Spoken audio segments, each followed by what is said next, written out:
Okay, moving on to the arms. When you start your arms, you want to go kind of to the center of your circle here, just inside the shoulders. Top part of your arm, your bicep, is one head length. And do them off to the side like this too. So it's one head length from your shoulders to your elbow.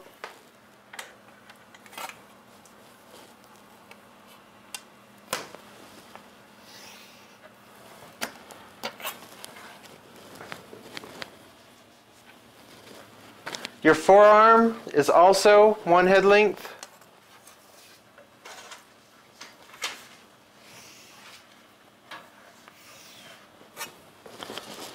Right where your elbow would be located.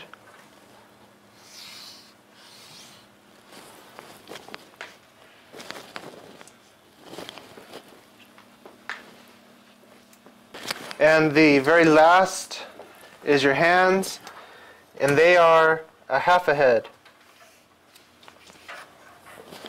So the hands are one half head.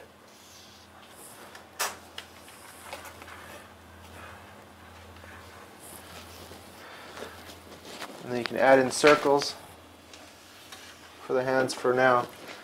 Okay, this is just one method of setting up the body. Everything is pretty close to being correct. Just a little bit variations. If you were to draw a fashion model, you usually make them 9 heads long, and you extend the legs a little bit. Make the legs longer in a fashion model.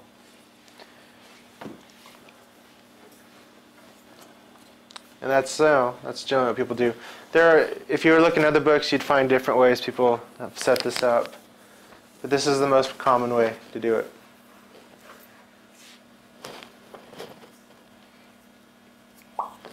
So if you were drawing a person that was moving or jumping, you would just do it very quickly, kind of in the same idea.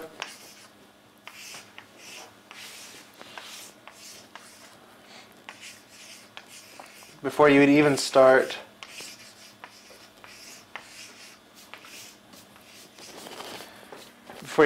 doing the rest of it. And then after you had it down real quick, a real quick sketch, then you can go in and check your measurements. The first measurement you would check is to see if from here to here was equal distance across. So I'd check that out. And then whatever size my head, I'd do it with along the arms and see if that was about the right spot. Things change a little bit when they're pointed at you. It's called foreshortening. We'll get into that later. Okay, so from this spot, from this point here, after you've got the body all set up, then you would go in and start sticking in the meat. So we're going to start up here with the neck and the shoulders. This will make a lot more sense when we have an actual person to look at. And as you become better at this, you won't even really use this method anymore.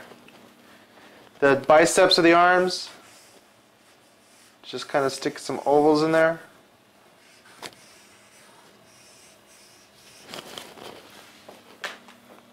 The forearm, it's fatter towards the elbow than it is by the wrist. So you kind of thin it out by the wrist.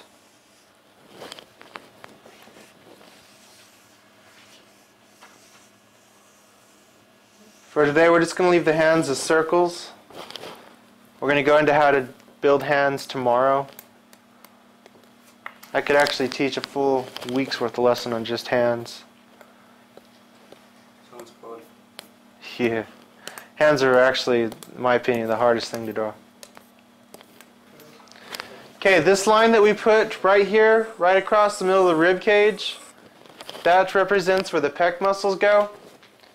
So you generally curve right off the top of their armpits, and the pecs sit right on top of that line. And if you're drawing a woman, that's also right where the breasts would sit.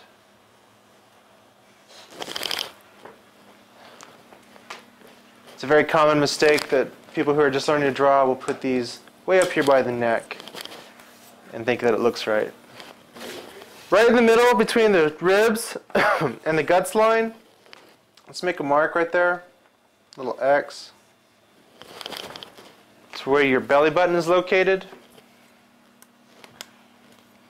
right in the center of your guts. So then you would extend just behind the pectorals, and you would want to curve it in just slightly towards your belly button. So it would curve in towards the belly button, then it would come out right at the hips, the pelvis bone, and go straight down. The legs are built up the same way the arms are, except they're stronger. So you start with just a round shape. It goes towards the knees.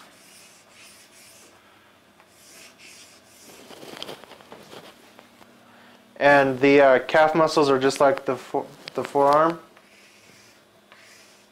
Fatter at the top, skinnier towards the ankles. A bit fatter.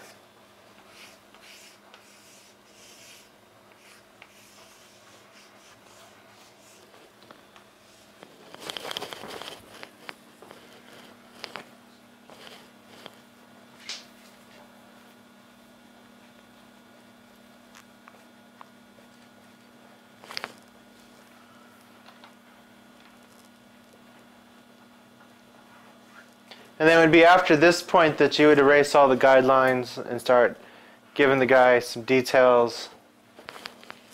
Eyes, nose, lips, clothes, fingers and stuff. A couple of differences between men and women. So we drew a guy up here. One of the major differences is between the shoulders and the hips. Women have wider hips than men do. The reason why that is because that men will keep their balance in their shoulders and women will keep their balance in their hips. Also, when drawing men and women, we drew a man here because you can tell he comes in, then you have this section that's different from this section. Those three areas are split apart. If this was a woman, what we would do is we would take this line from the belly button and we would just curve it out for the knee, so that this would be just one motion, so that we would create what looks like hips on the woman, because they're a little more shapely than men are.